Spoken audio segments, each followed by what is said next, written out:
Assalamualaikum warahmatullahi wabarakatuh, and good morning everyone. Let me introduce myself. My name is Isla Rabiatul Airin. You can call me Isla.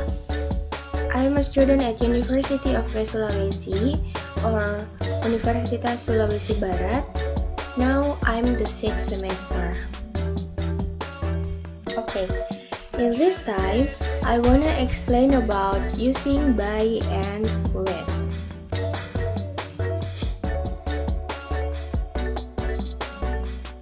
Okay, the first one is using with. Jadi ada beberapa kegunaan dari with itu sendiri. The first is used to indicate involvement. Jadi penggunaan untuk menunjukkan keterlibatan. The second, to show ownership. Jadi untuk menunjukkan kepemilikan. The third, usage that indicates usage, atau penggunaan yang menunjukkan pemakaian.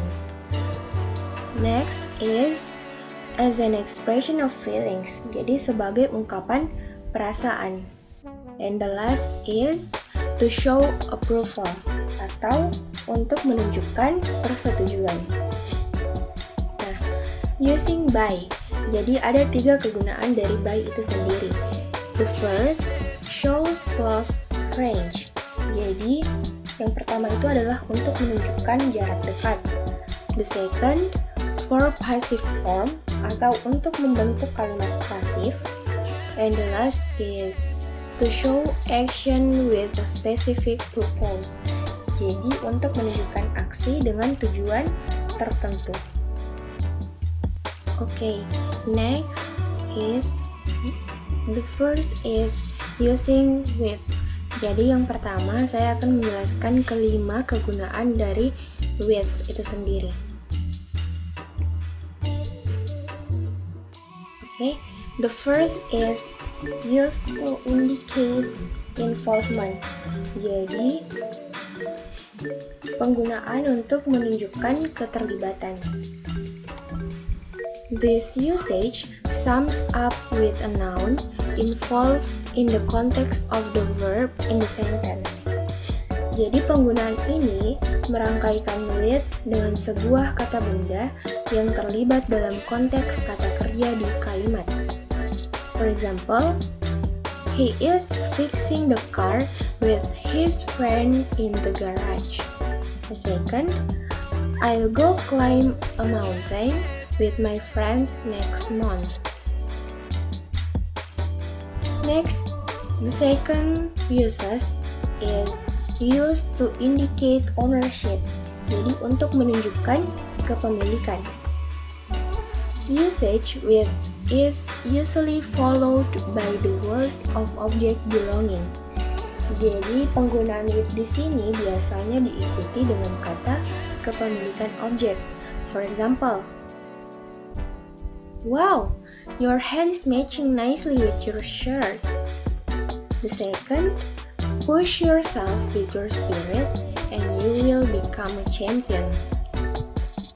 Okay? Next is usage that indicates usage. Jadi penggunaan yang menunjukkan pemakaian.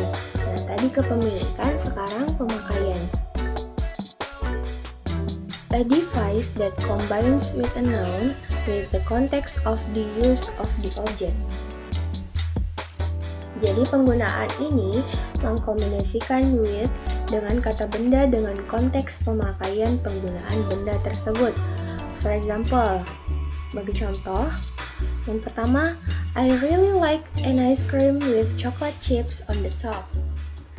Contoh yang kedua, he can fix a computer with only a screwdriver. Next, kegunaan yang selanjutnya yaitu as an expression of feelings. Jadi, sebagai ungkapan perasaan. The usage of the word with the adjective should shape certain feelings regarding the context of objects discussed in the sentence. Jadi penggunaan kata with dengan kata sifat akan akan membentuk indikasi adanya perasaan tertentu terhadap konteks objek yang dibicarakan pada sebuah kalimat. For example, she left the room with disappointment. Dia meninggalkan ruangan dengan perasaan kecewa. Yang kedua, her mother cook is filled with love. Okay, the last uses is to show approval. Jadi yang terakhir adalah untuk menunjukkan persetujuan. The meaning of this agreement would only come up by stringing with it in certain phrases. Jadi, arti persetujuan ini hanya akan muncul dengan merangkai with dalam frasa tertentu. For example, are you agree with me? I don't agree with your point of view on this. Don't just go silent, speak up. Do you with me or not? Okay?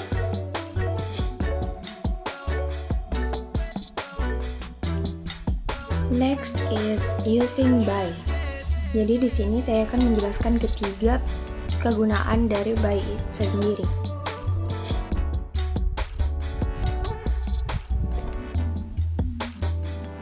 Okay, the first is to show close range atau menunjukkan jarak dekat.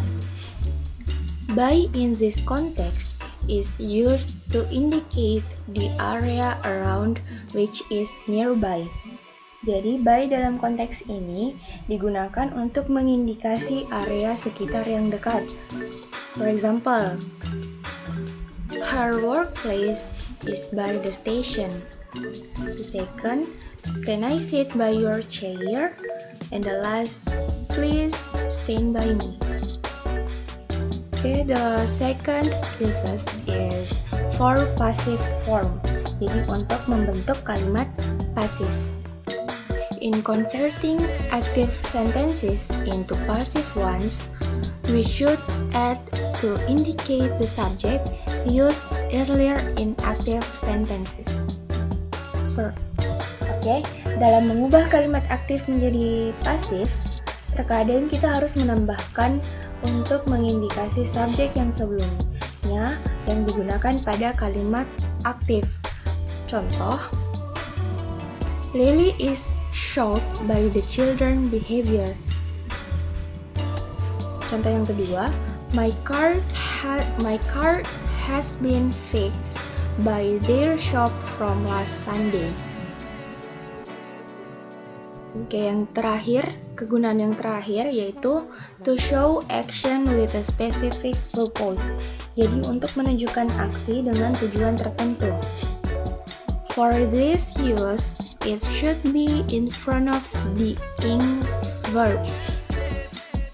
Jadi, untuk penggunaan ini, kata tersebut harus berada di depan kata kerja yang berbentuk ing. For example, Irene is building her leg strength by swimming regularly. The second, please remember this by taking a note. The last, you will get good mark by working hard on your exam.